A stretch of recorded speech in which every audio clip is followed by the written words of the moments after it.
नमस्कार, मैं doctor Kamaljeet Kaur Mehta, associate professor department of home science, government girls college Pipar city. आज आपके साथ जिस विषय पर बात करने जा रही हूँ वो विषय है वस्त्रों की परिसज्जा, यानी कि फैब्रिक फिनिशेस। फैब्रिक फिनिशेस की जब हम बात करते हैं तो जैसे जब हमने बात की यार्न कंस्ट्रक्शन की, यानी कि वस्त्र निर्माण पूरा हो गया, उसके बाद में अब जो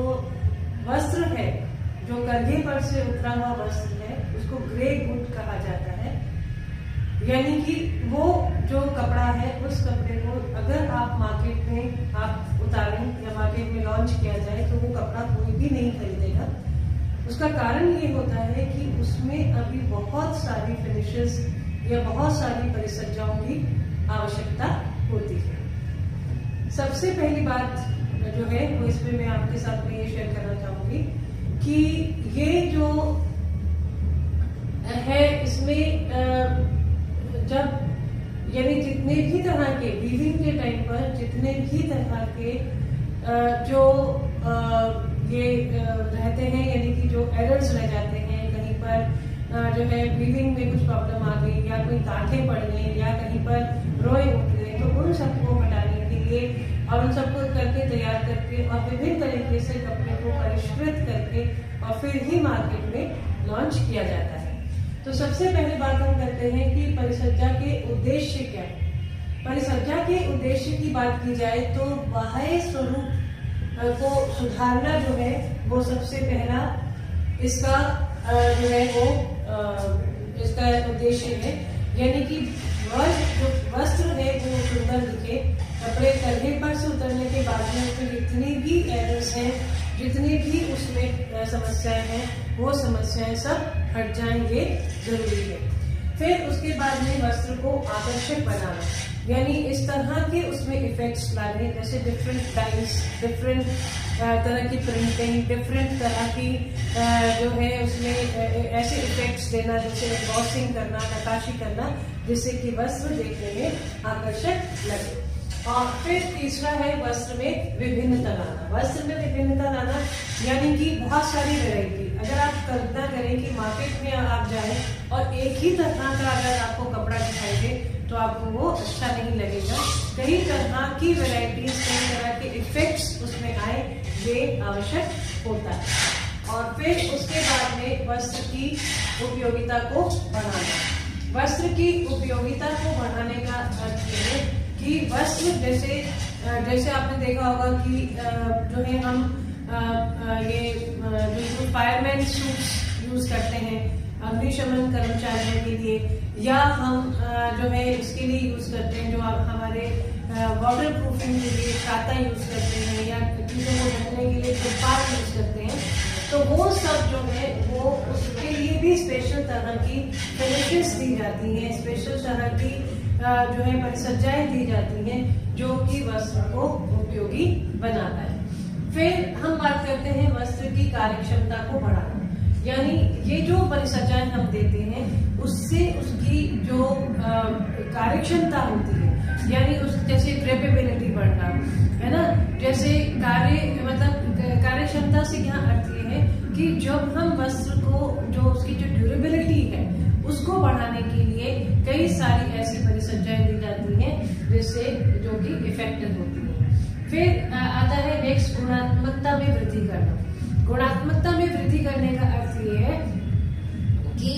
ऐसी जो फिनिशेस दी जाती हैं उससे वस्त्र की जो यूटिलिटी होती है, उसके जो गुण होते हैं वो बढ़ते हैं। यानी जैसे एक फिनिश होती है जिसको हम परमानेंट प्रेस कहते हैं। परमानेंट प्रेस का मतलब ये है कि उसको इस तरह की प्रेसिंग, इस तरह की आयरनिंग कर दी जाती है जो कि आज की जो हमारे भागदौड़ वाली जिंदगी है उसमें वो इस तरह का प्रेस रहे कि आपको उसको अलग से ऊपर से आयरनिंग की आवश्यकता ही ना पड़े। और फिर जो है वस्त्रों के रख रखाव को सरल करना, यानी कि वॉश एंड वेयर, मतलब ऐसी वाली जैसे आपने पहना और उसको धोया,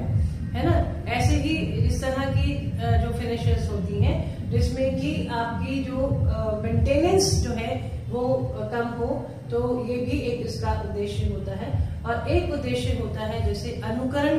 करना, अनुकरण बनाने के लिए, यानी क्या होता है कि कितनी तरह की, जब हमने रेशों के वर्ग पढ़े थे तो कितने तरह के ऐसे रेशे होते हैं कि जिनको कि हम, जिन रेशों को हम जो है उनमें कुछ सस्ते होते हैं, कुछ महंगे होते हैं, किसमें कुछ क्वालिटीज होती हैं, किसमें कुछ क्वालिटीज होती हैं, कुछ गुण होते हैं। तो अगर अच्छे गुणों को हम एक उसका अनुकरण अगर इससे किया जा सके, जैसे एक एग्जांपल होता है मर्सराइजेशन। मर्सराइजेशन जो है वो एक इस तरह का की फिनिश होती है जिसमें कि सूती वस्त्र को इस तरह की चमक दी जाती है कि वो रेशमी जैसा दिखाई देने लगता है। तो ये जो है ये अनुकरण बनाने के लिए, तो ये सारी हमने बात की जो कि परिसज्जाओं के विभिन्न उद्देश्य। अब हम बात करते हैं परिसज्जा के प्रकार, यानी कितनी प्रकार की परिसज्जाएं होती हैं। परिसज्जाओं के अगर प्रकार की हम बात करें तो दो मेन परिसज्जाएं हैं, एक तो है यांत्रिक परिसज्जा और एक है रासायनिक परिसज्जा। यानी दो ग्रुप्स में बांटा जाता है, जो मशीनों की द्वारा जो परिसज्जाएं दी जाती हैं, जो परिष्कृति मशीन के प्रयोग से दी जाती हैं, वो मैकेनिकल होती है या यांत्रिक होती है, और जिनमें केमिकल्स का प्रयोग किया जाता है, रासायनिक पदार्थों का प्रयोग किया जाता है, वो जो फिनिशेस होती हैं उनको हम केमिकल फिनिशेस कहते हैं।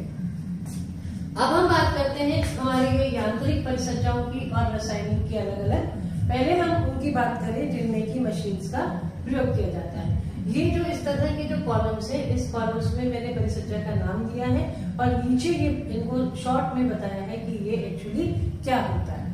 तो सबसे पहले जो है वो है सिंथराइजिंग। क्या होता है, मार्केट में जब वस्त्र आता है तो उसमें अक्सर हम देखते हैं कि जब हम बाजार में जाते हैं, हम 4 मीटर कपड़ा सूट के लिए लेकर आए, हमने उसको काटा और उसको पहना और पहनने के धोया, जब धोया तो हमें लगता है कि ये तो सिकुड़ गया, यानी कि सिकुड़न जो है श्रिंकेज की प्रॉब्लम कई बार आती है। उसी से बचाने के लिए एक ऐसी फिनिश होती है जिसको कि सिंथराइजिंग कहते हैं, ये एक ट्रेड नेम है। इसमें खास तरह का ऐसी फिनिश दी जाती है, इस तरह के जो है उसमें कंबल के अंदर कपड़ों को लपेटकर और भारी रोलर्स से दबाया जाता है साइजिंग के बाद में, जिससे कि जो है ये वस्त्र जो है वो इस तरह का सिंक्रोनाइज हो जाता है कि अब अगर जब इसको आप प्रयोग में लाएंगे तो ये सिकुड़ेगा नहीं। उसके बाद में एक फिनिश होती है जिसको कहते हैं चुन्नट डालना। आपने देखा होगा एक पुराने कई जगह पर जैसे हम स्कर्ट्स वगैरह, गर्ल्स की भी जो स्कर्ट्स होती है उसमें बारीक बारीक ऐसे चुन्नटें होती हैं। तो वो जो चुन्नटों का जो इफेक्ट होता है वो इस तरह की ऐसे रोलर्स होते हैं जिनमें कि पास में इस तरह के कांटे टाइप के या हुक्स टाइप के होते हैं, उसमें कपड़े को पिरो दिया जाता है और फिर रोलर्स के माध्यम से और भाप देकर और प्रेशर से जो है उन चुन्नटों को परमानेंट कर दिया जाता है। तो इस तरह की जो फिनिश होती है उसको क्रेपिंग कहा जाता है। फिर एक जो फिनिश होती है जिसको कि हम कुटाई कहते हैं। अब क्या होता है कि जब, जैसे मैंने आपको बताया कि कंधे पर से जब कपड़ा उतारा जाता है तो उसकी जो कुटाई की जाती है उसमें क्या करते हैं कि इस तरह की भारी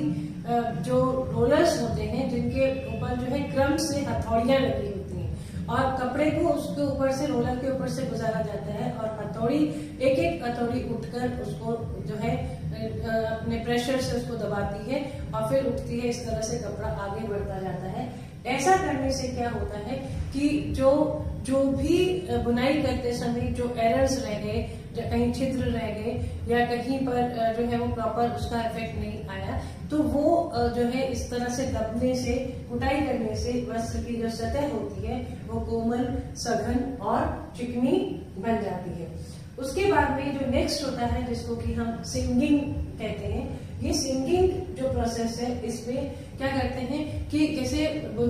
कपड़े की जब की जाती है,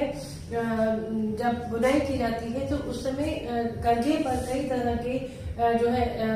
बुनाई करते समय कुछ रोए, कुछ गांठें, कुछ इस तरह की रह जाती हैं, तो उनको हटाने के लिए क्या करते हैं कि ऐसा एक रोलर होता है जो कि बहुत हाई स्पीड से, बहुत तेज उसका टेम्परेचर से उसके ऊपर से निकाला जाता है, उसके ऊपर से वस्त्र निकालते हैं, तो जितने भी ऊपर वस्त्र के ऊपर जितनी भी गांठें या रोए होते हैं वो सब जो है झुलस कर और झुलस जाती हैं और कपड़ा चिकना हो जाता है। उसके बाद में हम बात करें ये जो नेक्स्ट जो परिसज्जा है जिसको कि शेयरिंग एंड ब्रशिंग कहते हैं, इसमें भी जो है रोयों को जो है ऊपर, अगर इसमें ये भी एक तरह की परिसज्जा है, इसमें क्या करते हैं कि जो रोए होते हैं उनको गर्म प्लेट से जो है पहले उसको उठाया जाता है और फिर एक ऐसी ब्लेड जो कि जो है चाकू की तरह से काम करती है, इस तरह की ब्लेड्स होती हैं, उसमें मशीन में ही लगी होती है, भारी बड़ी मशीन्स में, और वो उसके ऊपर चलकर और जो है उसको काट देती है और फिर ब्रशिंग से उनको झाड़ दिया जाता है। उसके बाद में जो नेक्स्ट फिनिश होती है जिसको कि टेंटरिंग कहा जाता है। अक्सर आपने मार्केट में देखा होगा कि जब आप बाजार में जाते हैं तो जो कपड़े का अर्ज होता है, जो चौड़ाई होती है, और एक कपड़े की जो लंबाई का जो रहता है, तो जो चौड़ाई के दोनों तरफ यानी कितना लंबा आपका जो कपड़ा, उसके अगर आप देखें ध्यान से तो दोनों तरफ लंबाई में एक किनारी होती है जिसको कि हम सेल्वेज कहते हैं, जिसकी बात हम ऑलरेडी कर चुके हैं जब कपड़े की बुनाई की बात की थी। तो वही किनारी या सेल्वेज पर अगर कभी आप ध्यान से देखें तो उस पर बारीक छिद्र बने हुए होते हैं। वो छिद्र जो है वो इस चीज का द्योतक होते हैं कि इस कपड़े की टेंटरिंग की गई है। टेंटरिंग करने का ये मतलब होता है कि वस्त्र की जो चौड़ाई होती है उसको समान करना, यानी कहीं से जो है उसमें इरेगुलरिटी ना आए, असमानता नहीं आए, तो उसको क्या करते हैं, दोनों तरफ एक ऐसे खास तरह की मशीन के ऊपर उसको जो है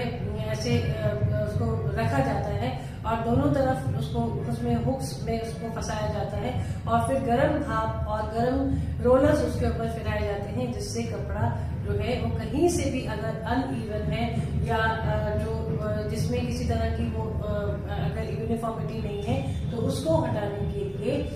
जो है ये टेंटरिंग का प्रयोग किया जाता है। और फिर जो आता है ये नेक्स्ट जो प्रोसेस है जिसको कि कैलेंडरिंग कहते हैं। कैलेंडरिंग जो है एक तरह से आप मान लीजिए कि जैसे घर में हम कपड़े को प्रेस करते हैं, एक छोटी जो प्रेस होती है उस प्रेस के लिए जो है हम कैलेंडरिंग करते हैं, तो वो जो कैलेंडरिंग होती है उसमें वस्त्र को चिकना करने के हिसाब से, यानी कहने का मतलब ये है कि छोटी प्रेस नहीं यूज करके बड़े रोलर्स, भारी रोलर्स जो है वो इस तरह से यूज किए जाते हैं कि कपड़ा जो है उसकी सतह चिकनी हो जाए और उसी को ही कैलेंडरिंग कहा जाता है। फिर एक प्रोसेस होती है जिसको कि मॉयरिंग कहा जाता है। मॉयरिंग का मतलब ये होता है कि कुछ इस तरह के रोलर्स होते हैं जिनके ऊपर की पानी की सतह जैसे जो है वो लहरों जैसे कार्विंग की हुई होती है और वो जो है उसको इस तरह के जो है 3 उसमें रोलर्स होते हैं, एक पर कपड़ा होता है, दूसरा रोलर जो है वो थर्ड रोलर जो है वो सेकंड रोलर से ज्यादा स्पीड पर चलता है और उस पर जो है लहरों के निशान खुदे हुए होते हैं रोलर्स पर, और वो जो निशान है उससे सतह पर वो निशान आ जाते हैं और इस तरह से जो है ये एक तरह का डेकोरेटिव इफेक्ट देने के लिए होता है। इसी तरह से इसी में ही एक और यांत्रिक परिसंरचना होती है जिसको कि हम नक्काशी करना कहते हैं या जिसको एम्बॉसिंग कहते हैं। आपने देखा होगा मार्केट में अक्सर जो है सेल्फ डिजाइन वाले जो है वो भी मिलते हैं, सेल्फ डिजाइन का कपड़ा भी मिलता है जो कि आपका अलग से प्रिंट नहीं है लेकिन उस कपड़े पर ही एक जो है इस तरह की नक्काशी की जाती है जो कि प्रिंट का रूप ले लेती है। तो ये जो नक्काशी करने के लिए इस तरह के रोलर्स होते हैं जिसपे जो डिजाइन आपको उभारना है वो डिजाइन उस पर खुदा हुआ होता है और वो भी जो है तेज प्रेशर से और जो है अधिक दबाव से उसके ऊपर जो है कपड़े के ऊपर जब उसको रोलर्स को जब चलाया जाता है तो वो जो डिजाइन जो है उसका उभार कपड़े पर आ जाता है, उसी को ही